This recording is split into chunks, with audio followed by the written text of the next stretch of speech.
Welcome back to How Soccer Explains Leadership. Thanks again for being a part of this conversation. Again, I'm your host, Phil Dark. And with me today is my new friend. He's becoming a good friend, Diego Bocanegra. Turns out we both grew up down in the beautiful Southern California area. He was down kind of in the San Diego region, and I was in South Orange County. But we're brothers anyway because we have that connection. A lot of people are brothers and sisters because that's a big area. But great soccer place, great man that you're going to get to know as I have, and I'm very excited about that. Before we get to that conversation, I just want to remind you to join the Facebook group at obviously on Facebook. It's How Soccer Explains Leadership. And we're going to be putting some short clips, some short little videos up there that are only going to be there. So I do want you to go to that Facebook group, join it. They're just going to be little leadership tips from myself and Paul and some of our guests that we're going to be able to get some little cool nuggets that will be bonus from the interviews that will not be released as the interviews. We're going to be doing some separate videos there, and it will only be there. So that's going to be starting up in probably in July, maybe August. So get on there beforehand, and we can actually extend the conversation from this podcast to there. If you're not on Clubhouse already, now it's open to Android and iPhone. So go and join Clubhouse because Diego and myself have really fun Clubhouse rooms that we're doing. Diego's are at noon Pacific on Tuesdays, and my How Soccer Explains Leadership room is Friday morning, 9:30 a.m. Pacific. So if you're not already there, join us there because those are really cool where you can ask questions and we can engage the conversation there at a deeper level. So thanks, as I said, thanks again for being a part of this. I absolutely love doing what I'm doing, and I hope that you love what you're learning from these great people. So without more from that, today, as I said, Diego Bocanegra, University of Houston head coach. He is also a UCLA Bruin for life, as he played there back in his younger days, but he's a lot more than that too. So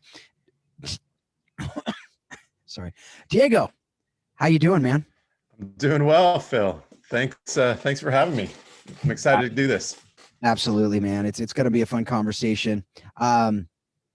Sorry, I just got something in my throat, and that was really weird. I haven't had that happen, but I'm excited to have this conversation. You know, you never know what you're going to get here on How Soccer Explains Leadership, but you know, as we start most episodes, actually pretty much every episode that we have interviews, I love to hear your story. I love to hear how you got to be where you are today. I love to hear about how you developed your passion for soccer and leadership. So can you share that with me and with the audience? Absolutely. So I come from parents of immigrants. Both my mom and my dad were born in Mexico. As you know, Mexico is a huge place where soccer thrives. It is the sport there. They both came over as kids, and I was playing soccer by the time I could walk. Even though my dad and mom never played, they were fans of all sports. But I just, for whatever reason, I was pretty athletic. I'm pretty coordinated. I played all sports, but soccer was always my favorite. And so I played it growing up. And just not to correct you, but my mom and stepdad and my sister, they all live in Oceanside now, but I grew up in Rancho Cucamonga area. For anyone that's familiar with Southern California, I grew up in the 909. So the 909 is a little bit of a soccer hotbed. And so I was really fortunate to play with some very, very good players. We had great competition. You know, for the people that don't know Southern California, from the 909, players like my brother, Carlos Bocanegra, Nick Raimondo, Landon Donovan, Mo Edu, Brian Dunseth. We're talking about World Cup Olympians, national team players, and all of us in about a 25-mile radius, some of us playing on the same teams or playing against each other. And that's just kind of to name a few. So I just, for whatever reason, fell in love with the game. And as I got older, went on, had a decent playing career, never quite made it as a pro, or wasn't, I would say, an impact player at the collegiate level, All-American or anything like that. But I was exposed to some unbelievable coaches and leaders. And so for whatever reason, it just grew on me. And then the background that my parents had. You know, they split when I was really young. They both got remarried. So I have 4 great parents. 3 of the 4 of them, my mom is a retired teacher and principal. My dad and my stepmom are both retired teachers. And so I came from a family of educators. So it all kind of goes in together, where a big sports family, educators, and I think teaching, coaching, leadership, something was always in my future, whether I wanted it or not. Luckily, I love it. So that's kind of the broad spectrum of how I got started, and why I love doing what I do. Yeah, it is amazing, as you said, the just incredible players, coaches, other people that have come from, this area that we grew up in. It really is South Orange County, the same thing. I mean, we could go on a list of people. I'm not going to do that. If you listen to the Clyde Best interview, you heard a few of those names, a few of those people. They're a little older than the names you said, but I know there's some newer names that we could list off as well. Sure. But not to just drop names. It's not for dropping namesake. It's for saying that it's how we develop this passion for this game, because we learned early on the power of this game. We learned early on the things we can learn from this game when played at a high level, when involved in programs at high levels, when involved with coaches who have thought about these things and thought about this game, versus a lot of the other areas around the country during that time, especially when we were growing up, where a lot of the coaches were just people who had never played the game, who had no clue about this game, and who were just parents who loved their kids and wanted to coach. Now, my dad's one of those. We've talked about this on the show. Paul Jobs, Sure. same thing with his dad. But there were also, it was kind of the beginning of these coaches who were coming in and being able to coach at a different level and teach us these lessons at a different level. But we also learned from our parents and these other people who Absolutely. were learning about the game right alongside with us. And so I want to talk a little bit about that. You talked about, you came from a family of educators. Your dad coached you when you were a kid too, right? Like me and Paul, as we've talked Yeah. about in the past. So what did those experiences teach you about the life lessons we can take away and we can now teach as coaches from the beautiful game? You know, my dad, like I said, never played soccer, but he was a coach. My dad was actually the varsity basketball coach at my high school. He was also the freshman baseball coach. And so the only time my dad really coached me was when I played youth basketball, when I played Little League baseball. Um, but I learned so much from him on a daily basis that I think a lot of that shows up in my coaching. One of the things that I learned from him was really just a work ethic.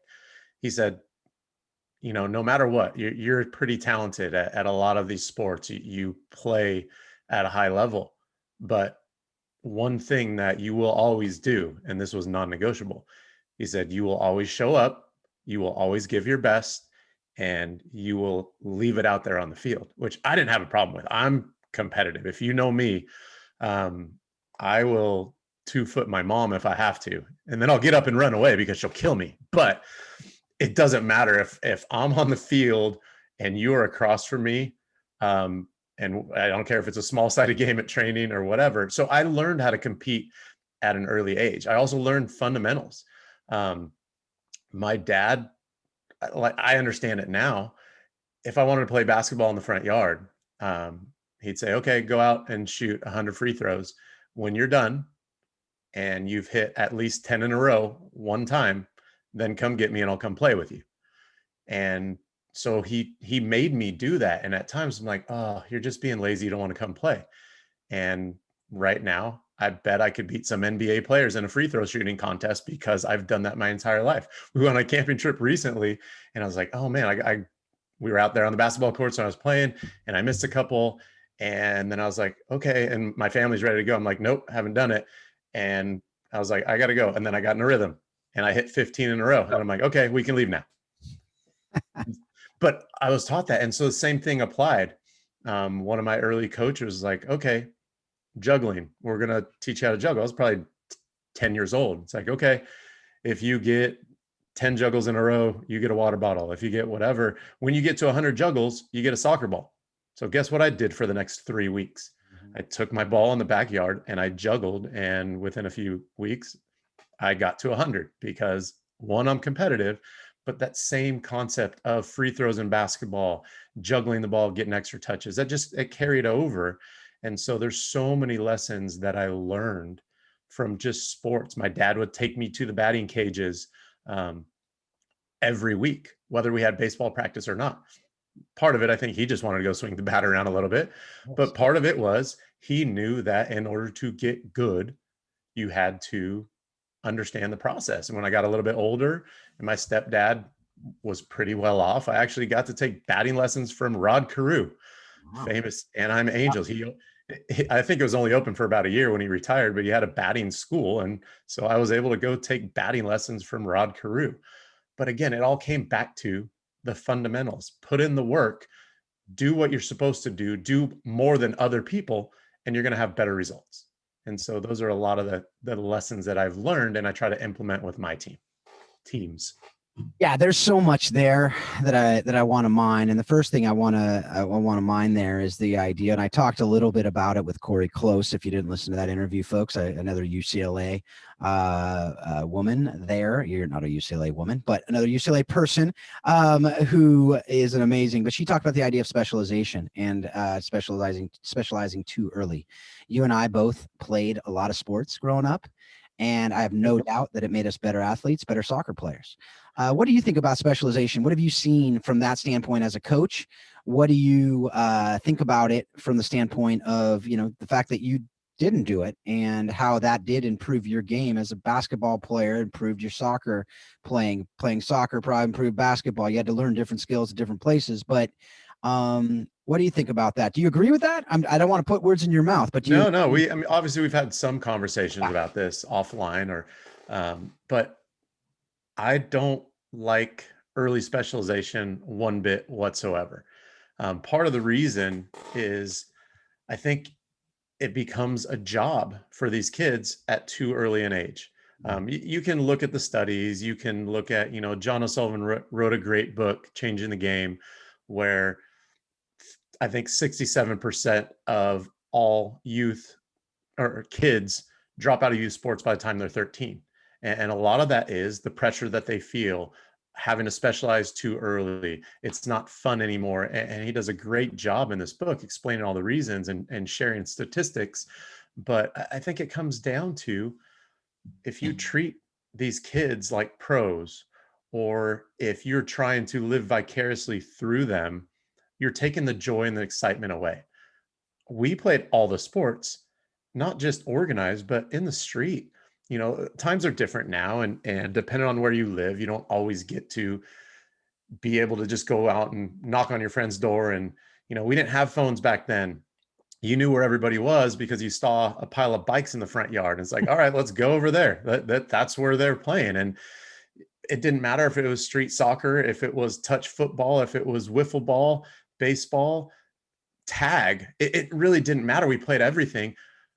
And we didn't do it because we had to. We did it because we loved it. And I think there's so many areas with this, but just getting back to the development part of it, I was a better soccer player because I played flag football and then tackle football when I was in high school. Well, guess what? I had to learn how to use my body. I'm not a big guy. You can see that. I had to be quicker, smarter than people. So the same footwork that I used as a defensive back was the same defensive footwork that I had to use as the point guard defending somebody else on the basketball court. Was the same footwork that I have to use in 1v1 situations there. I could run up and down the basketball court all day long. I came from the time when I was a kid, the UNLV Running Rebels and Larry Johnson and that whole crew in Tarkanian. I loved it. It was high pressure. Some of Rick Pitino's Kentucky teams, it was full court press the entire game. Well, that was great. I was a soccer player. I didn't get tired. That basketball court's tiny compared to a soccer field. So you put some of us out there, and we're going to go out and we're going to be in your face the entire time. I'm not even breaking a sweat. Right. So it was fantastic. I learned how to judge the flight of a ball. When you're the shortest guy on the court, you learn how the ball's going to come off the rim, or you're never going to get a rebound, or you're never going to read anything. When you're playing defensive back or wide receiver, You're learning to judge the flight of a football over long distances and catch the ball.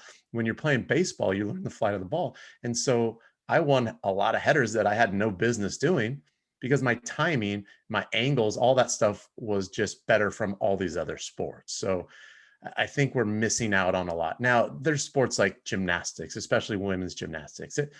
You specialize earlier because physiologically, that's when the Olympians are young. And there's other sports like that. I'm not talking about those sports. And even soccer, you need to have more touches at a younger age because we do everything with our hands. We eat, we write, we type, we do everything with our hands. What do we do with our feet? Walk, run. Okay, so yes, you need extra touches, but not to the point where 10-year-olds are playing 10 months out of the year organized. If they want to play in their backyard all the time, great, go have fun, love it, enjoy it. But I'm a big proponent of all sports. I played 4 varsity sports in high school. How am I going to say that I loved all those experiences. I loved being just another member of the track team. I did the long jump. I was nowhere near a star on that team. People didn't even know I was on the team half the time, but I loved it. I was just part of the team where you have that pressure of being a captain and a leader on the soccer team. And I love that too, but it was just those different experiences that you won't get back. And so I think parents are just really hurting their kids when they make them specialize too early. Yeah, absolutely. No, I mean, I tried to get my oldest daughter to play other sports. She played basketball for 2 seasons. And the one problem with soccer players on the basketball court is we tend to foul out too quickly. All the time. And that's what I was just saying. You could say I could run the whole game. Well, the part of that easier because we only had to run for a few minutes because we had already had 3 fouls. But that's what happened with son. But the thing about it was he became a better soccer player when he played basketball. He had to make quicker decisions. He had to have smaller spaces to work in, and he had to be thinking ahead, right? And a whole lot more, obviously, movement, all those things that Corey talked about in her interview as well. But you look at like Christian Pulisic, he played basketball. Yep. That's one of the top U.S. players. But I heard an interview with him early on when he was over in Europe, and he was talking about how he loved basketball and how basketball helped him in his soccer playing. And, all the guys when we were growing up, I don't know a single player who went on a full ride somewhere that wasn't a 3-sport star at, maybe I could probably name 1 or 2, but you know what I mean? Yeah. Like these guys, I remember Joe Max Moore was at our high school. He was out surfing every morning, right? Absolutely. These guys are doing something else for the physicality, for the overuse. And we only played for 3-4 months a year. There was no year-round soccer back then, at least not for me. I mean, maybe you're a little bit younger, but I don't think it had changed by then. But those are the things that we can, I don't know how we get back there. And that's one of the things I want to talk with you about. You said to me during one of our other interviews, the fact that you feel like club and youth soccer is being taken away from the kids and that you want to help to bring it and give it back to them. What do you mean by that? And how can we do that? What does that look like? Yeah. Youth sports has become a multi-million-dollar business. And I don't have a problem with people making money. I don't have a problem with people building a great club and providing value to their players, because ultimately soccer is a sport where kids play from the time they could walk, like I did, and far better players all around the world. But you don't need a lot to play soccer. You need a ball and some people. It doesn't matter if you're playing on dirt, on concrete, on grass. You don't need 5 goals and walls and mannequins and all that. Is all that stuff great when you get to the higher levels? Absolutely. But it shouldn't cost $10,000 a year to play soccer. Now, if you can build a big club and spread the costs around, and I understand club directors and club coaches, they need to make a living. I've been there before. But I have a hard time when, and I'll give you this analogy, and we've kind of talked about it. If you are a big club, a super club, and you are constantly providing value, I don't have a problem with that. If I were to pay for a Mercedes and drive a Mercedes and the price tag that comes with it, and I'm getting Mercedes, great. If I can afford that, I have no problem with that. But if I'm paying for a Mercedes and I'm driving a Honda, well, then there's something wrong. And mind you, there's nothing wrong with a Honda. I drive a Honda. So I'm not, I'm just getting at the point that because it's become big business, there are more people out there than ever in it for the wrong reasons. Like I said, there are big clubs that charge good money, but the value that they provide, I don't have a problem with that. I don't have a problem with those coaches, those clubs, those directors making money, because the value that they are providing is equal to what they are charging. It's when you have these people charging all this money and making it. So I wanted that to be clear, because I think that happens more often than not. I think people, oh, well, they're charging this, they're charging this. Sure, but you're not giving the same value that these are proven coaches that are maybe former college, maybe former collegiate and professional coaches and players that have insight and connections that you don't. So I think it's really important to understand the statistics as well. About 7% of all college or all youth soccer players, I don't know the statistics for other sports, but about 7% are going to make it to the collegiate level. Only about 1% are going to make it to the Division I level. And I think it's about 1/100% are going to go pro. So if you're a parent, 99% chance your child is not going to play Division I. Mm-hmm. Is it worth your time, money, effort to put your kids in this pressure situation, spend all this money for them to not make it there? Maybe, but if that's your main reason, you're missing the point.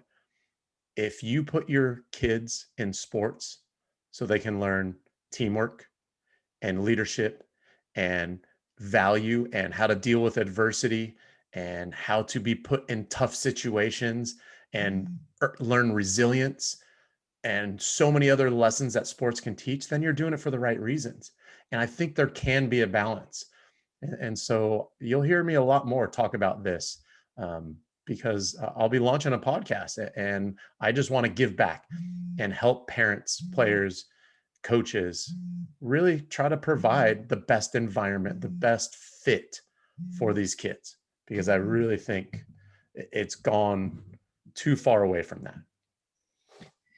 Yeah, and we've talked about this, and actually, this actually is part of the reason that the specialization is happening, is because the fact that even with the super clubs you are getting what you're paying for, but those coaches that it's full time, so it's year round, and they need to get paid year round. So then you need to play year round, and if you're playing year round, then they often will say, I don't want you playing other sports because you can get hurt time, or you can play them, but this is your number one priority, and so on and so forth. Or coaches saying, I don't want you playing high school. And so a lot of the lessons you can learn, and even getting different coaches, being with different players, and having that high school experience. I love my high school experience. I can't stand when coaches say you can't play high school, or a DA saying you can't play high school.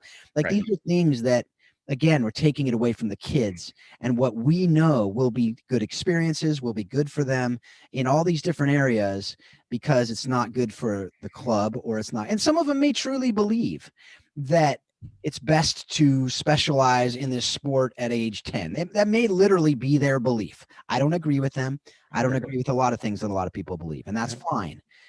But to make that decision for the kids and for the parents, and to tell the parents who don't know what a lot of these parents have no idea about what you just said, those stats that you and I know, and we can tell our kids, and we can have perspective, and we can help our kids understand that. And if our kids choose not to play other sports, we can't make them do that, or we guess we could, but we don't want to make them. Right.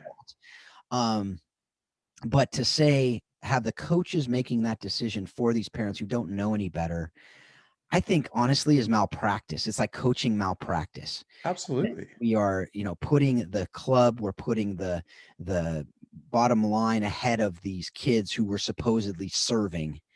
And I don't like it. I think there's so many things wrong with it. And I honestly think it's part of the reason why our soccer in America is not going up, an upward trend. At least I haven't seen, but it's either plateaued or going on a downward trend. I don't know. Maybe that's taken a little too far, but I don't think it is. I don't know. What do you think? Yeah, I don't necessarily agree with that, because if you really look at the players in our pipeline, yes, I know we could spend a whole podcast about the U20 team, or the 23 is not qualifying for the Olympics again. But if you really look at that, if we would have put our first team out there with the Pulisic and Weston McKennie and Tyler Adams, and I could go on and on and on about all the players that we do have. So at the highest levels, I think we're starting to produce some players like that. I mean, look at what Gio Reyna's doing. Look at what Tim Weah. Look at what Pulisic they're doing at the highest levels in Europe. Yeah. So you can't knock that. Obviously, when you're looking at Weah and Reyna, okay, they've got some special parents. That helps absolutely. But I think that we know, a trained eye, by the time somebody's 15 years old, we can tell if they have a chance. We don't ever know who's going to make it and who's not. I mean, you do something like we did in this country to Freddie Adu and anoint him by the time he's 13 or 14 years old. I don't know if anyone can live up to that pressure, but you can find players like that. And when Landon and DeMarcus Beasley and Bobby Convey were young players and into the residency at IMG, you can tell they have a chance to make it. And yeah, they did. But aside from those 1%ers, no, I don't think you can tell. And even them, they were self-driven by the time they were younger. 10 years old, I don't care who you are in our sport, is too young, plain and simple. I think when you start getting to the high school age, you can start specializing. And I think by the time you're, 14, 15, 16 years old, you have a pretty good idea who at least the top 10% are. That's still 90%. Now, other people might have ideas that, I'm just a late bloomer. And there are always the exception to the rule. And I'll never discount the will of a young boy or girl that wants to. But if it's driven by them, it's different than being driven by their parents. Kids at 10, 11, 12 years old, they can't make those decisions. And so I think you're right. I think it's up to us as leaders and coaches to continually spread the word that you are hurting your children if you make them specialize too early. Yeah, and let me clarify what I was saying. I wasn't necessarily saying the highest level, the top. It was just more on the whole. On the whole, I feel like we're having less players playing and loving it when they're in high school and in college and as adults, and like the adult leagues and so on. I mean, there's more people playing. I just think that's sheer numbers. I think that the amount of players who are my age who still love it, I think will be less in 20, 30 years. Obviously, it's not something we can prove right now, but I think people are, it's becoming, as you said, it's becoming a job too early. I mean, even my 12-year-old daughter, she's challenging herself and she's pushing herself and she's, playing with the boys as much as she's playing with the girls. And that's something that's challenging her to be better, but she hurt her ankle and, she feels pressure to play on a hurt ankle because they quote need her. And I'm like, no, I need to make that decision for you. I talked to the coach yesterday. Unfortunately, he was looking out for her too. She didn't feel pressure from the coach. She felt pressure from her players because it's gotten that serious at age 12. Right. And it shouldn't be. Right. Like it shouldn't even be a question. It's not like until that thing's fully healed and then a few weeks, you don't touch it. And I know that because I have chronic ankle injuries because I rushed it back because we pretty much always rush back ankle injuries as athletes. We want to play and she wants to play. And I get that. But we as our parents, as with ankle injuries, we also need to protect them from what they don't know on overuse, on doing it too quickly, on getting too serious too quickly. As you said, I mean, you can look and watch a kid move at 12, 13. And when they hit puberty, after puberty, like, as you said, you can watch for 5 minutes and you go, just the way they move, I know they're at a level that they at least have the athleticism. Sure. Right. And then is the soccer there? Is the work ethic there? All those X factors, are they seen by the right person at the right time? All those things are nothing, as you said. Like you get that chance and then you can play. I mean, you went to UCLA, you played with some great players, even at UCLA in front of that coach. Like you got to earn it every day. But it also comes down to what does the coach want? What style play does that coach play? If Ziggy had a different style of play than you played, you weren't playing. Right. Right. Yeah. I mean, I'm a 5'8" goalkeeper, so I had no chance to play at UCLA because he only looked at goalkeepers 6'2" or above, whatever. Yeah. And at least at that time when I was being recruited, and I think it changed a little bit when after I left, but whatever. Like that's just a reality. Now, I don't know if I was good enough anyway, whatever. But point being, there are certain things that will give you that chance. And I think we're losing more players, and this is kind of what I was getting at. I think we're losing more players today. You talked about it, changing the game book, talking about the kids are leaving by 13. Like, that's something that didn't happen when we were little. No way. Never Playing happened. club in high school with players that never had any intent to play on beyond that, but they were having fun and they were Yeah. loving the game because we only played 3-4 months out of the year, and then they went to play basketball, and then they played baseball, and we all played together in all these different sports, and it was awesome. And that was just the way it was. And so I think that, any last thoughts on that before we kind of move on to something else I want to talk about? No. I mean, like I said, I'll be sharing quite a few thoughts, but more than anything, this game's given me so much. The main reason I'm starting my podcast is to give back. I really do believe that parents want a couple of things. They want to keep up with the Joneses. So, oh man, we got to do extra batting lessons, or we got to do private training. We got to do this. We got to do that. No, you don't have to do any of that.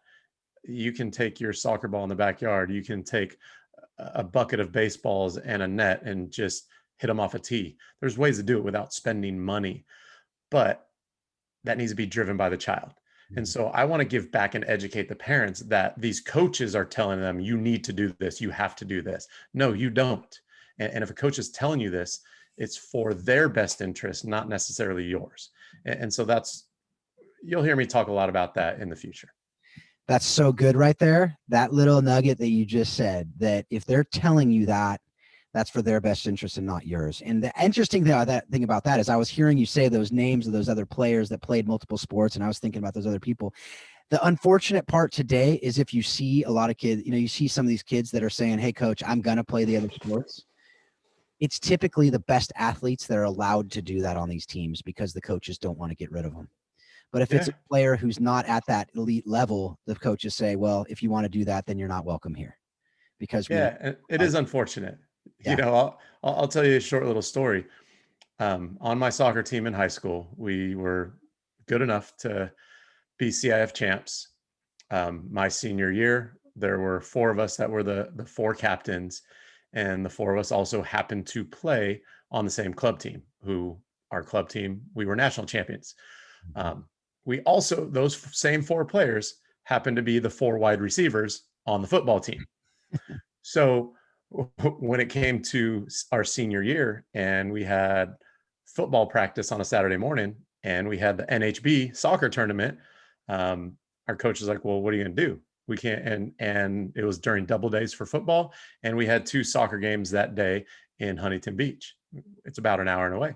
So we came together as a group of 4 and we said, all right, the 2 of us will come to morning practice and 2 of us will go down there and play the soccer game. And then in the afternoon, the other 2 will come up here and be at football practice, and the other 2 will be at the soccer game. We got both coaches to agree on it. We kind of did have all the power. I didn't realize it back then, because if the football coach would have said, no, you got to choose, well, then you would have been out your best 4 receivers. One of them, Rodney Lee, who went on to be a wide receiver at UCLA on a scholarship, didn't want to do that. And then Rodney, Kevin, and Eugene happened to be 3 of our 4 starting defenders on the club team. So really couldn't live without them either. So they kind of were forced to, but they were willing to work with us. I don't know that happens today. Well, especially with players who aren't at that level. I think it does happen with the superstars, but there's very few of those. And I say that because I know there's some players that I've seen in the clubs around me and players that are playing high school with me that they're telling me, some of them are coming and telling me their coaches are saying they really didn't want them playing high school. And they made it clear that if they played such and such, then they wouldn't be able to play in this tournament. Whereas the best players, that's not necessarily the same story they're being told. Fair enough. It's unfortunate. It is very unfortunate. And but you did bring back some good memories there with the North Huntington Beach tournament. I had some good memories. And then Ante Razov played for North Huntington Beach, and he had the hardest shot I've ever had to face I had to face at that point, at least left-footed shot at that point. That dude could shoot, and he went on to shoot very well at a lot of places. He sure did. Yeah. So, we lived together for a short period of time at UCLA. But I remember Ante because that was a very unique name in Orange County, California, back in the what was that, the 80s, I guess. Wow, that's a long time ago. But I remember either his mom or somebody else on that team telling Ante to shoot very often, and he did, and it was fun. But anyway, those were the days. But yeah, so I want to go back to you talking about with your dad, that idea of him saying, hey, go out in the backyard and do those free throws. And, and as you said, you thought it just made me picture my kid, saying, hey, Dad, can we go shoot out back and play horse? And I like that idea because I was talking to my son the other day, to kind of mix the two sports, but he was talking about wanting to play pro, and he's like, he was a striker. So he's going along with the peer striker's mindset. He thinks he's really good, and he's 10 years old. I said, well, how often did you go out in the backyard by yourself and just juggle in the last week? And he's like, I juggled today. I said, where? He goes, practice. I said, okay, how often did you go by yourself in the backyard or at the park? And he's like, he just looked at me. I knew the answer. Yeah. He said, if you want to be the best, now it's your choice, but if you want to be the best at anything that you do, you're going to be having to go out and do that on your own. It's got to be you wanting to do it. I can't make you do it. And I'm not going to make you do it. You got to want it. Now, if you watch your brother, who's now getting ready to go to college to play, he goes out there and he's out there shooting baskets, or he's out there juggling, or he's out there doing whatever. Some of his personality I get. But what have you seen with that, with your players, with you, when you played at UCLA, watching your brother, these different things that you've seen, different players at all levels? Have you seen that as a kind of a common thread amongst these players as they figure out how to motivate themselves to do these things on their own? Or have you seen kind of people overcome that lack of self-driven motivation at the highest levels? I don't think it's rare that I come across a very high level player that is not intrinsically motivated. They either have this desire to win and compete, which most of them do, or they have this just innate ability that they love the process. You look at a Kobe Bryant, a Michael Jordan, not only were they competitors, but they actually enjoyed the grind. And as I look back at my best, I enjoyed the grind. I just wasn't talented enough or athletic enough to make it all the way. But I mean, I remember times where, like I told you, my parents split up when I was young, but they never lived more than a handful of miles away from each other. So I remember I needed to do a run, and I was at my mom's house, and I was like, you know what? I'm going to run to my dad's house. And they looked at me, and growing in Southern California, you're like, but it's raining outside. It never rains there. I'm like, so I'll get wet. I'm going to get wet sweating anyway. And I go for a run. And I remember just taking the ball myself. And I look back and I look at my brother. My brother never picked up the soccer ball and juggled it. He'd shoot his free throws. He loved batting practice. And he loved to play just as much as I did. So he didn't necessarily go do those individual things, but he was always playing. He was always playing flag football or touch football or basketball or baseball or soccer. He really more enjoyed that. I did too, to be honest. I just was 4 years older and had to do it on my own sometimes. And so everybody that I've seen at the highest level, they do one or the other. They'll go out and whether it's, hey, I'm going to go play pickup basketball for 5 hours at the park. Okay. They're getting better that way. And the game, no matter what your sport, is the best teacher. I truly believe that. And so I don't think you have to have that grind of, I need to juggle the ball all the time. But like for me, now that I think about it, we'd call each other, hey, let's go meet at Heritage Park. And I remember there was times where my brother had a Little League game and there was 6 of us there. And we'd be shirts and skins, take off our shoes, and we're playing 3v3 in the outfield past the fence. And I know some of the parents were watching us play more than they're watching the 10-year-old Little League baseball games. So it doesn't have to be just that, but somebody that truly loves to play. I think either or, and as you get older, you got to have both. Yeah.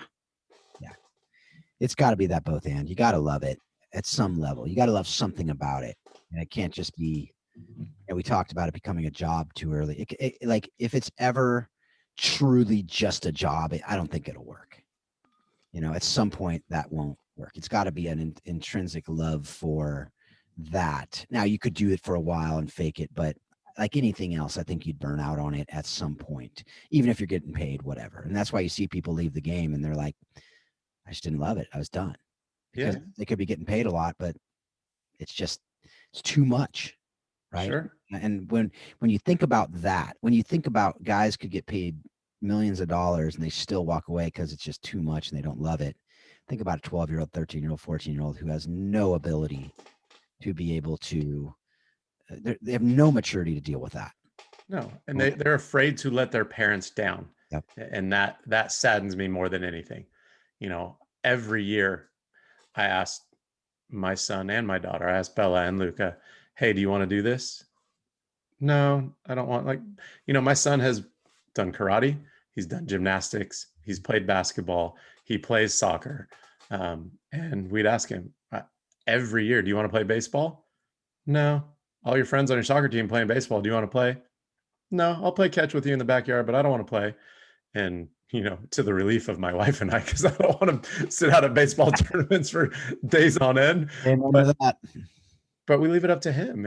And that's one of the things I've always had that talk with my kids is, you know what? Hey, I know you've seen your Uncle Carlos on TV and you still see him on TV sometimes. I know you've seen Daddy coach on TV and you see that all the time. Just because we did this doesn't mean you have to. So you love your Thea Darcy just as much. You don't see her on TV. She might have been the best player out of all three of us. She was the biggest, strongest, most talented, but she just did it because she had fun. She didn't want to do it anymore. So it's okay. Play because you want to have fun. Yep. Play because you enjoy it. But that's it. I really wish more people would do that.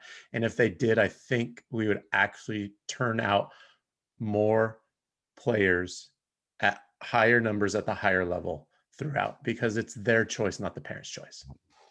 My daughter in college, she went to college to play, and she just made the decision after her second year to not play anymore. And she just said, I want to focus on what I'm really passionate about. And I said, awesome. That's fantastic, to be able to do that. And I said, I hope in 20 years you'll love playing still, like at some level. You'll love the game to be able to play it, but it wasn't there right now. And that's fantastic. Like that she was able to have that decision. And I was able to not only support her in it, but I said, I'm so proud of you that you could make this decision. And she goes, are you bummed? Are you disappointed? I said, of course I'm bummed. I'll never get to see you play the game again because I love watching you play. But I'm excited for you. I mean, heck, I stopped playing in college too for a very similar reason. And I still love the game and I still have learned, and I was able to walk away from it with this feeling of I did what I was supposed to do with this game, and I can still play it the rest of my life and not feel like ill feelings toward this great game. Yeah. No, absolutely. Because when you love it, you just keep playing. There was this place called the Upland Arena, and it's an indoor facility. And for probably 10 years after me and a group of my friends were done playing competitively, we played there, and we had a team in the league every single year, and we had so much fun. And, if I lived back in California, some of those guys still play there, and it's fantastic. Did they play on the Celtic back in the day? Upland Celtic? No, we were the Aztecs. We started the Aztec. Our Arsenal club basically took Celtic, Aztecs, and another team from Riverside and merged them together, and that became Arsenal. So I played on the very first Arsenal team from Southern California. Yeah. I remember those green and white jerseys yesterday. All right. So let's move on to something that, it's a bit more personal to you. Okay. What is your personal why, your life purpose, and really how does that play out in your coaching at Houston and your marriage, parenting, and really every area of your life? How are you able to incorporate that why into what you do? Yeah, I think for whatever reason, I was born with too much confidence. And along with that confidence, I've just felt that I'm here to be able to influence a lot of people. And I didn't always know how I was going to do that, but I truly believe that my purpose here is to improve the life of everybody that I touch. So for the last 20 years, I've been able to use soccer as the vehicle. When I bring recruits on campus, I tell them that I'm a mentor, I'm a leader. I also happen to coach soccer, but we're going to use soccer and this team and this program and this university to teach you life lessons. So if you are only a better soccer player when you leave here, then I've failed. If you're a better person, if you have better relationships, if you're a better daughter, one day, if you are a better um, girlfriend or wife, and you're a better boss or employee, then I've done my job. And so I truly feel my purpose is to make a positive impact on everyone that I've come across. So no matter what, whether it was when I was teaching or coaching youth or doing financial planning or now coaching, and part of the reason I'm starting the podcast is because I want to positively impact more people than just the circle that I have. Now, I know I impact more people in the same way the coaches before me impacted me, because, you know, I've been very blessed. People like Bill Schwartz, who a lot of people have never heard of, um, the coach at Pomona Pitzer, who was my brother's club coach. He got me into coaching, and he's mentored me ever since. And I still have a relationship with him. People wouldn't know his name per se, but he's had such an impact on me that a lot of the things I learned from him, I've passed along.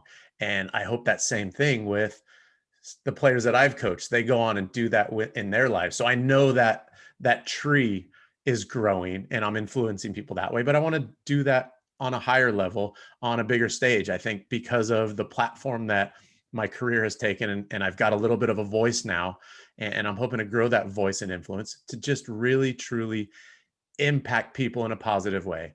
And I take that job seriously. I take that as a parent, as a husband, and it's, I mean, you can hear me getting emotional because it's a big deal to me. Um, and it's really difficult at times, because I feel that I've been blessed with certain talents, and it's a burden sometimes, but that's what gets me through the hard times. Mm-hmm.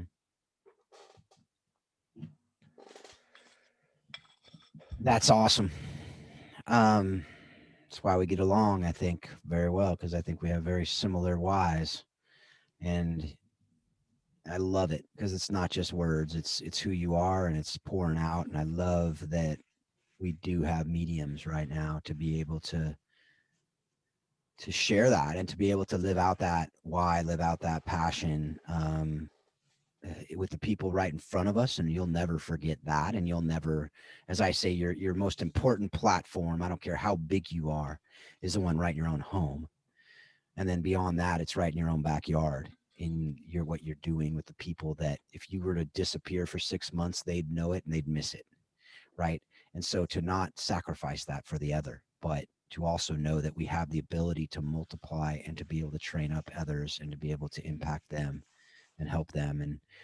And so with that, if you're not watching on the video, you're not seeing it. I mean, this isn't just words coming across the waves. This is real, and this is Diego and who he is, and it's why he's doing what he's doing. So I want you to share.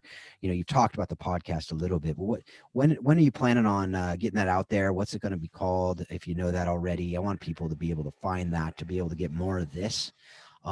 More of just you sharing your heart, and it'll be more of you talking, like you said, 15-20 minute deal, every so often, maybe do an interview, but really being able to just hear what you want to share and what's on your heart, just like you did there. So share with people kind of more of the details if you got them already. Yeah, absolutely. The podcast is going to be called Boca. Obviously, my last name being Bocanegra. If you don't know Spanish, it's black mouth. Shorten it down to Boca because I happen to be one of those people that runs my mouth all the time. I'm always talking, having a good time. Obviously, got a little emotional there, but that's just who I am. That I'm passionate, and because I'm passionate, I care about people, and I really want to influence people in the right way. And so it will, sometimes it'll be emotional, like I just got right there. And that's just who I am. I got that from my mother, and that's just who I am. But, it's because if I learned anything from her, is just to be the best person you can and to care about people. One of the coolest things, and I know it's a little bit of a tangent, but I remember as a kid being in the grocery store, and it didn't matter if I was with my dad, with my stepmom, or my mom.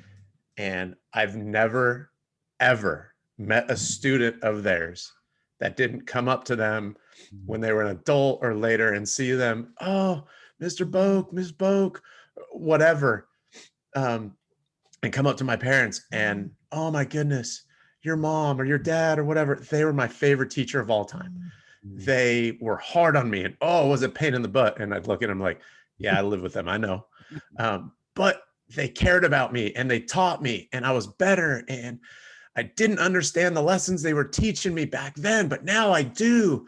And I'm so grateful for it. And so I just see the impact that they made on 30, 40, 50, 100 students a year, depending on whether they're at the elementary school or the high school level. And they did that year after year after year after year.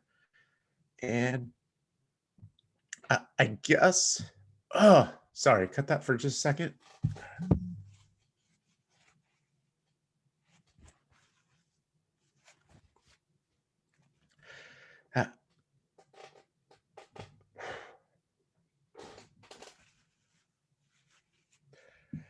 I just haven't seen my parents in 2 years. So I'm usually not this emotional. I don't know what. I didn't sleep much last night because my son was sick.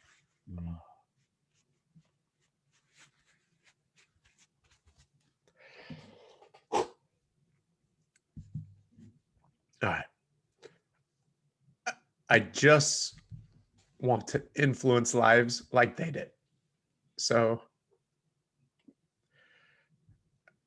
I think that's part of my drive. I think that's part of my purpose. Is I've just seen them my whole life. Just everyone around them loves them and adores them. And it's not just because they're friends or this, not whatever. They just, I don't know. I've learned so many things. Like, we always talk about books and learning from this and that. And I've just learned so much from all four of my parents that I guess that's why I'm emotional right now, because maybe I'm just realizing that my whole life I've been taught, and I'm just really teaching what I've learned. Do I get better at my craft? Yes. Do I read books to help me kind of conceptualize all the lessons that I've learned over the years? Absolutely. And I think that's really what it is. I've learned too many lessons from all my parents to ever really realize it. And I think as I read these, and what I gravitate to in the books that I've read are lessons that I've already learned. And now I'm learning the science behind why they work.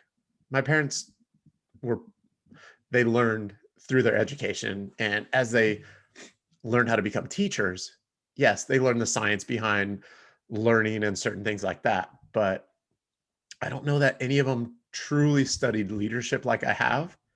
They just had it. They learned their leadership through experience. And so I guess that they're my biggest influence.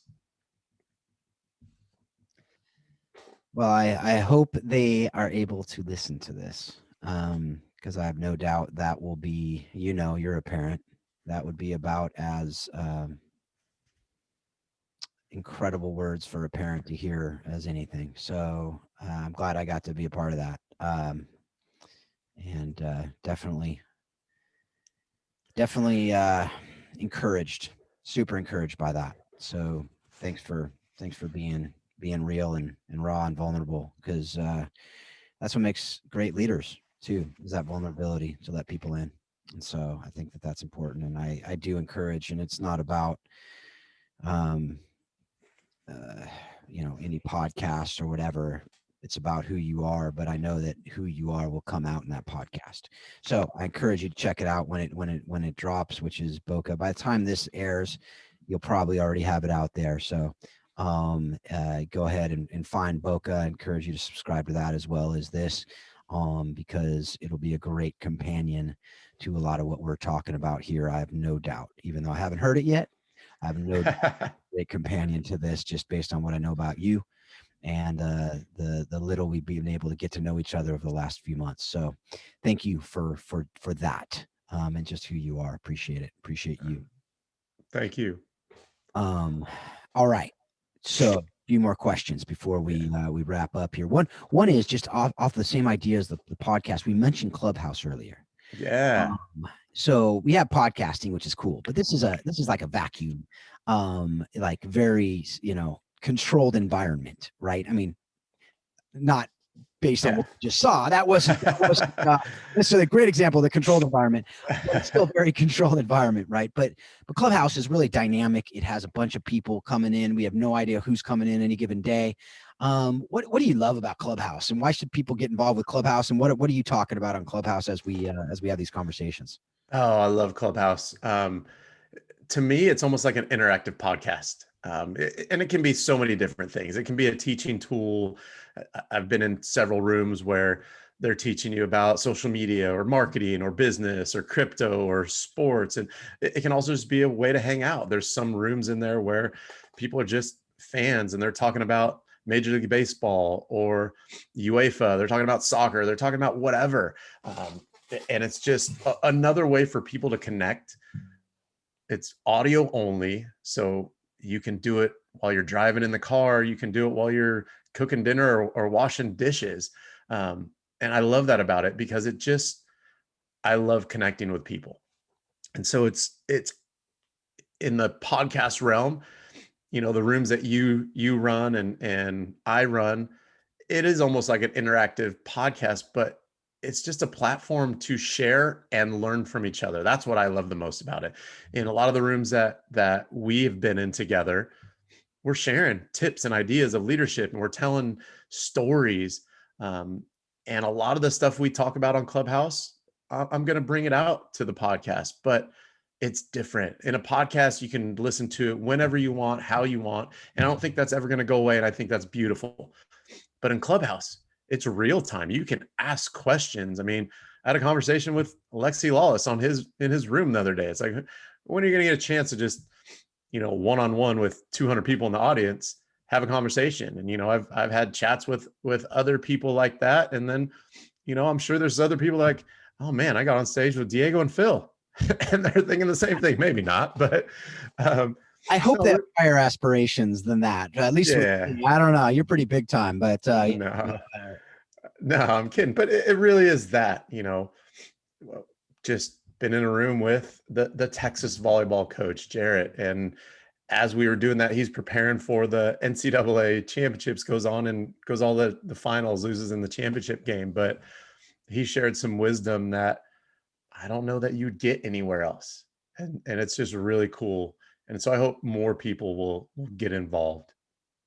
Yeah, if you don't know what we're talking about, the Clubhouse app, check it out. I mean, get. I don't know if it's still invitation. I think it's still invitation only. Get an invitation from someone. I have a few. Reach out to me if you want one, and we can get you on there. And it's fantastic. We'll have on the show notes the times of our rooms, but it really is. I agree with everything you just said. It's so just a great platform to be able to get on. It's not anonymous either. The thing is, you can't pose as like something you're not. Right. Yes, you could, but you'd get found out pretty darn quick. Very quickly. Right? And if you get up on stage, it's not a fake it till you make it thing, right? It's you better know what you're talking about if you get up there, if you're going to add stuff to the mix. But on the same side, you can ask questions and you can say, I don't know. And you can ask other people, and I'm moderating the room, but I'm learning stuff the entire time. And I'm asking the questions and I'm saying, I don't know. What do you guys think? And we have these great people. I remember the one room you mentioned, Mo Edu, and he was on there with Alejandro Ali Bedoya. Bedoya, yeah. Yeah, and because he pinged Bedoya to come on, and they come on, they're talking about captaincy at the Union and national team stuff, and that was a fun conversation where you were on there, and Amanda from FIF Pro, and now she's moving on to something else, but she was on there. Van der Voort, yeah. Then obviously Paul and Christian and Don and the kind of the normal Phil Smith from who used to work at Manchester United, now owns a team. And these are guys that are doing cool things from completely different areas, completely different disciplines. And we can have these great conversations that just happen. Like you said, it's natural. It's real time. It's like, hey, I think this person would be good, and you can invite, them up, whatever. So that's what's so cool. Love it. And do encourage you. And the other thing about it, we met through it. Yeah, that's how we met. It's And, great for building relationships. It's super good. And you don't have to be on stage. If you just want to come in a room and learn, yes, sit in the audience and listen. It's fantastic. Yeah. And so that's the other beautiful thing. You can connect with the people from it. And I've connected with Amanda through that. I've connected with you through, with Mo, some other guys. So it's pretty cool to be able to do that and just encourage each other. And you said inspire and teach, and all the things that we're wired to do in our whys, we can help there. And we can actually hear that feedback immediately too, which is another thing that podcasting, sometimes it's a more passive environment, which on that note, folks, please don't make it passive, make it active. Engage us, whether it's on Facebook, emails, things like that. For Diego, when he launches his, engage with him. I have no doubt that will make his day when he gets emails and notes and stuff saying how it's impacted him. Just hear how he's impacted by his parents getting that at the supermarket. With podcasting, we don't get that very often. I did have one dude in Colombia, South America. I was at a conference and he's like, "How do I know you?" And I said, "I don't know." And he goes, "You do that podcast," not this podcast, other podcast. Awesome. I was like, what the heck just happened? So that does happen. That's not the usual thing though. So give us feedback. Give Diego feedback when he does it. Give me feedback, because that's how we start relationships. That's how we can hopefully impact and encourage each other even more. All right. So going back to you mentioned your financial planning, insurance days. Yeah. So when you were, now I hope you can look back and kind of think about it a little bit, but how'd you use the leadership teamwork principles from your soccer career in that stint that you had in the financial planning and insurance field? Yeah. It's funny. It was almost the other way around, or it was a two-way street, I should say. Part of the reason I got into that, so I was coaching club soccer and teaching, and one of the players' fathers that I coached, he said, "Hey, I want you to come to have breakfast with me with this guy." And the guy's name was Kurt Joyner, who has become a very good friend and mentor of mine. And I had just finished reading two books, Rich Dad, Poor Dad, and The Millionaire Next Door. And I knew I wanted to do something else. Like, I really liked soccer, but I didn't know if it was the career path that I wanted to take. I didn't know if I wanted to be a teacher and soccer coach. So I said, yeah, okay, this sounds good. Let's sit down. He invited me. We had breakfast. He told me about it and invited me out to his office. And next thing I know, I'm working for this company, Primerica. Well, the great part about this was Kurt is an amazing person and an amazing man. This is a person who was $30,000 in debt, working in a factory. And the reason I share this is he shares this with everyone. This is his story, but, and living paycheck to paycheck, not knowing how he's going to get ahead in life. And Hector Lamarck, a person who is one of the senior level executives in the company now and has been for a long, long time, sat him down and said, "What are you going to do? Is this how you're going to live the rest of your life? Let me teach you how to do this. Let me teach you how to help families." And Kurt, being the person that he is, that was his passion. He wanted to help families. He wanted to help his own family. And so he taught me a lot of things of just, hey, the reason you will enjoy this, one, you're young, you got a good personality, you can make good money, but I can tell you want to help people. You can help families. He said, I've delivered 12, it was 12 at that time, I'm sure it's been a lot more, 12 life insurance checks to a spouse that they would not have been able to make ends meet without it. I have provided investments for people that they were able to put their kids through college. And he just, throughout that, we read books together. I learned about personalities. I learned sales, and he taught me so much that it was a two-way street. A lot of the leadership principles that I learned from my parents and from my coaches, it was like, oh, well, yeah, I know how to do this. And I think that's part of the reason he was attracted to me. He's like, you have this innate ability to sit down at a kitchen table with somebody and go over their finances and understand this because you really have their best interests at heart. You're not going to try to sell them anything they don't want or need. And when I realized that, I think my time with Kurt is when my coaching career changed, because I realized I left soccer for about a full year and did this full time. And I realized if I apply the lessons that Kurt is teaching me and to put other people first, and I'm like, oh wait, those are the same things that my parents were always saying. Hmm. Put the students first, put these people first, and teach without, or educate or help without really wanting anything in return. You're going to get in return tenfold. And so I'm hearing this from my parents. I'm hearing this from Kurt. All this is starting. And then, I'm not going to lie, when I was in my mid 20s to late 20s, I had a lot of fun. I wanted to go out. I wanted to party. I wanted to stay out all night, sleep in. I coached in the evenings. I could do all this stuff. All these people got me back on the right track. And so it was a two-way street where I was learning from them, teaching all these things, and realized that I love soccer. It got me back into it, but I became a so much better coach because now I became a college coach, and all the sales I learned, the right sales techniques, not hard selling, not anything, just showing people what they want. That helped me in my recruiting, and just the personal interaction that helped me be a better individual coach. At times I looked at the big tactics and I forgot that these players weren't just pawns, they were actual people.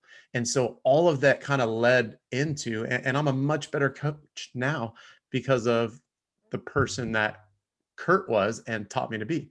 Now Kurt's a family man, and he also happens to be a big soccer fan. So I think we got along really well there. And Phil, you'll love this. He was a goalkeeper. Nice. He was one of the guys that would come out, and he was our indoor goalkeeper for a long, long time, playing with our team. So we got along that way, and we remained friends because of that. But as I look back, that's how I've realized it doesn't matter if it's through soccer, through financial planning, through teaching, through coaching. Everybody has the chance to make an impact on other people's lives. Mm-hmm. And right now, soccer's been my vehicle for the last 20 years. It's not going to be that vehicle forever.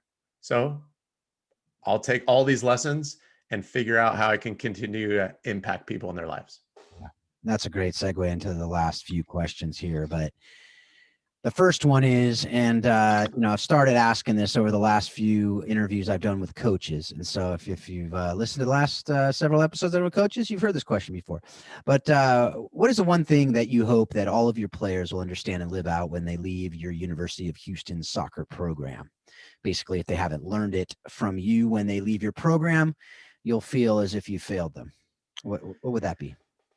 Well, I think we have 4 core values that kind of encapsulate everything that we've been talking about today.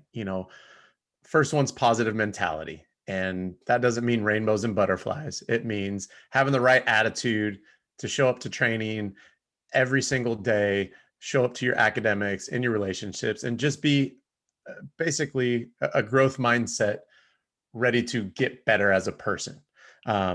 Maximum effort. Give your best in everything you do. We have a saying in my house: if you're going to do something, do it to the best of your ability. For my kids and their chore charts, if you sign your name that you did this chore, that means you did it to the best of your ability. Because if I go in your bathroom and said you cleaned it and it's clean but not really to the best of your ability, okay, then that doesn't work. So maximum effort. Just give everything you do in your schooling, in soccer, in your relationships, and that'll carry over. A really important one to me is be a good teammate. Be the servant, be the person that you can be. Be the person that your teammates need you to be, not the person that you want to be. Put others first and you will get more in return from everyone else. So be a good teammate. And then the last one is have fun. We are meant to enjoy life. We are meant to enjoy each other. So if they can take all the lessons that we take from those core values and take them into their lives, I think they'll lead successful and meaningful lives, and they'll impact the people around them. So if they do that, the results from their jobs, from their finances, from their relationships, they'll come. Focus on the process, focus on all those things. And I hammer on them all the time. So I'd be shocked if they don't leave with at least some of that. Yeah, right. Yeah, hopefully you bat higher than 500 on that one. But and similar question. I mean, but you kind of talked a little bit about this. It's a little different. It's a very different question, but it may have some of the same overlap here. But what lessons learned directly from the game of soccer have you used in your life and leadership, in your marriage and parenting? You know, like the idea of retaliator gets the red that you probably heard if you listened to my interview with Paul, but things like that. Yeah, I think more than anything from soccer, I learned that there's so much that's out of our control. You know, one of my favorite quotes of all time is a Charles Swindoll quote, and it's a longer quote, but the end of the quote and the gist of it is life is 10% of your circumstances and 90% how you react to them. Mm. And soccer's so unpredictable, it's so fluid.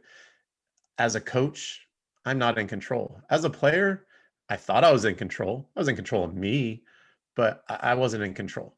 So the situations are always going to change. Your life situations are always going to change. Soccer, it's moving, constant. There's so many moving parts, you know, 22 players on the field, 3 referees, coaches, staff, medical. There's so many moving parts and personalities out there. It's impossible to control everything. Just like your life. You're never going to be able to control your boss's actions or your spouse or your kids. You can help them and build relationships to help guide them, but those are out of your control. The only thing that's in your control is you and how you respond to these situations. And so if we can take that out of soccer and apply that to life, I think it just gives you a lot more peace of mind knowing that you're really not in control of anything other than how you react to the situations that you're in. Yeah. I talk about that all the time with people. Just you can't make anyone do anything. No. Right. You can have consequences for not doing something with the Sure. team, with other people and that you're the leader over, but you can't make them do anything. They can choose not to. You can kick them off the team. Sure. But you can't make them do that thing. Correct. Right. And so it's going back to the influence, and leadership is influence, and the fact that you talk about those core values, like those are things that you have to choose. You have to opt in. Right. Yep. And same thing with everything. I love that. And I think it's so important. You even talk about your dad. I loved how he did that. I mean, that's a teacher, if I've ever heard it, right? Like figure out sure. Just a leader, like you said. It's just a leader. Like, hey, you don't have to go out and do this, but if you want me to play, then you got to hit the free throws. Now, I will have to say though, going back to that, your bar of shooting free throws better than an NBA player may be a pretty low bar, because that's not as good as it used to be, right? You know, so throwing that out there. Hey, I know I can beat Shaq at a free throw contest. So anyway, no, I love that. That lesson. Again, these are things that I continually take and learn and add to my my repertoire as I'm talking with my players as well, which is really cool. All right. So last question. I've always, it's always a bittersweet feeling to finish these interviews because I want to, but I have no doubt we'll have more conversations. We'll get you on at some other time after you've launched your podcast, and we can talk about how that's impacting lives too. And at some other time, hopefully you'll be able to come back on here. And Absolutely. But what have you read, listened to, or watched that has most impacted your thinking on how soccer explain life and leadership? Yeah, as you know, I'm a bit of a nerd. And so I read quite a bit, and I don't always read just soccer books. But, listening to there's so many soccer podcasts out there. But I prefer reading books about the mind and mentality. Like I said, I always recommend Mindset by Carol Dweck because it can make you a better person, coach, teacher, just understanding how the mind works a little bit. I know you probably had every coach talk about legacy on here, but books like Grit by Angela Duckworth, Drive by Daniel Pink, just turn around and look behind me. Oh, Toughness by Jay Billis. I really like that book. It's just a kind of a raw look at what he had. I've read books from Coach K to Sir Alex Ferguson. Just it really doesn't matter if you just take the time and read them, digest them, take something out of each thing and apply it to you. I think one that probably hasn't been recommended is a book called Black Box Thinking. This is a really intriguing book to me. It was recommended to me by a parent of one of Luca's teammates' parents. And Black Box Thinking, it's exactly what it talks about. They look back and studied the black boxes of airplanes and how they crashed, and you can learn all kinds of things about leadership and culture, and how sometimes the co-pilot knew that they were about to crash but didn't say anything because the culture that they were in, he was not allowed to speak to the captain. And had he spoken up, he would have alerted the captain, they would have saved it, and none of them would have died. But he didn't say anything because of that until it was too late.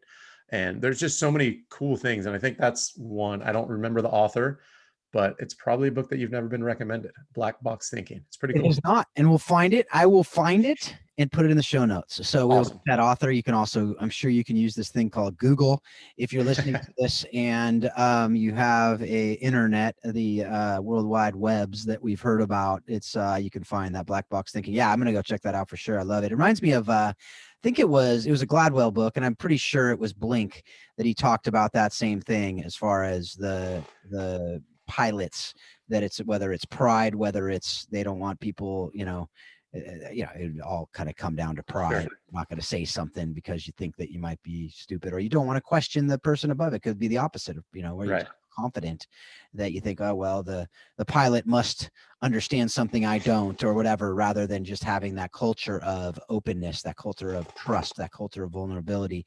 Going back to any healthy leadership team, healthy team, is that's part of it, is that vulnerability to be able to have that healthy conflict, which could be that thing that could save your life in that instance, or could save the team, could save the culture, could save something in at the lesser levels of our lives. So no, appreciate that.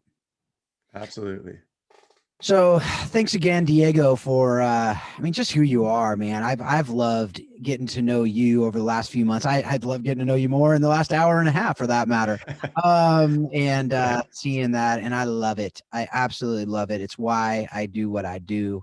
And I just want to thank you. And I look forward to seeing how this relationship bears more fruit for me, and hopefully for others out there, whether on Clubhouse, whether through podcast, whether through just the different things we can do together in the future. So thanks for being who you are, man.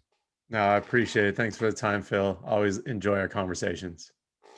All right, folks. Well, thank you for being part of this. I hope you enjoyed that conversation as much as I did. And I hope that you are taking what you're learning and you're using it to help you be a better leader. And again, engage with this conversation. Maybe even listen to it with a few of your other coaches, friends, different people, with your spouses, with the people in your lives, with your kids. I know a lot of parents have listened to this podcast on their way to games to learn, or way home, or just going to practices, or just going on road trips and talking about it, because that's why we do this. I know it's why Diego does what he does and what he's doing with this new podcast. So use it in whatever way works for you, but also join us on the Facebook group, join us on Clubhouse. Email me, phil@howsoccerexplainsleadership.com. If you have any ideas on how to make this show better, any guests, including yourself, if you think you'd be a good guest for this, I'd love to talk with you more about that. And if nothing else, get to know each other and how we can hopefully encourage each other and sharpen each other to be better coaches and better human beings. So folks, with that, I just want to thank you again for joining us again this week. If you haven't done so already, subscribe to the show and take everything that you're learning from this show to help you to not only be a better leader in your home, in your coaching, in your parenting, everything you're doing. but also to help you understand how soccer really does explain life and leadership. Thanks a lot. Have a great week.